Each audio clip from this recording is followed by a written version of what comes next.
if you are or have been in a toxic situations or dynamics, privately or professionally, you know what I'm talking about right now. Imagine a moment where something you said was misunderstood, or perhaps it was intentionally distorted. And you know what I mean.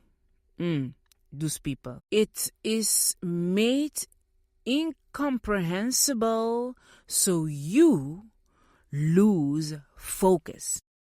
And others around you get confused by what you said. You remember that? Oh, you know what? Or they use sentences like, that's not what you meant. And then behind that feeling, something subtle happens inside your brain as well. All of it goes deep down into your psyche, into your body, as I said. And that influences your whole being. And you build a trauma. You build a trauma bond or a traumatic situation. So you rehearse sentences internally. You anticipate up reactions. You try to make your words airtight, as if you like you have to perform in a trial situation.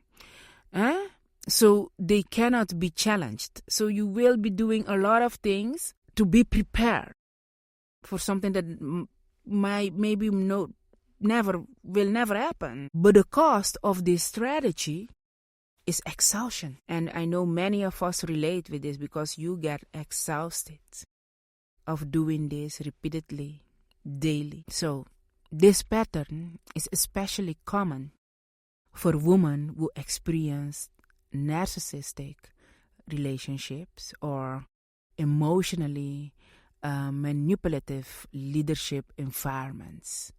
Dynamics that somehow you cannot avoid if you are functioning in a community, going to work, doing your things.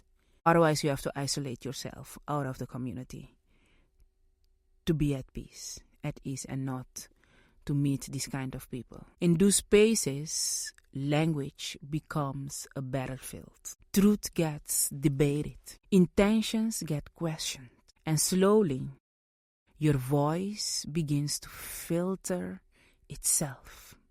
Not because it lacks clarity, okay? But because it learned that clarity could trigger a conflict. Everything in your life can be held back because you are not able to speak or move freely. It's not okay. Nobody deserves to live like that. Know that overthinking is not a flaw. It is a sign that your intelligence was working overtime to protect you. It requires permission. Permission to speak without anticipating every kind of reaction.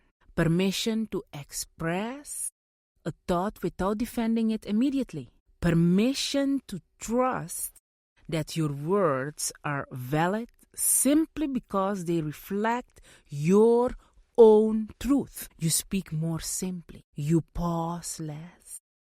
You stop rehearsing conversations that haven't happened and maybe will never happen.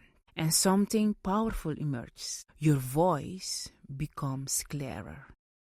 Not because you forced it to be, but because you stopped pleasing it. Epiphany to action. Insights alone won't move the needle, action does. Epiphany to action is the podcast for executives, entrepreneurs, and decision makers who don't just want to think about change, but let it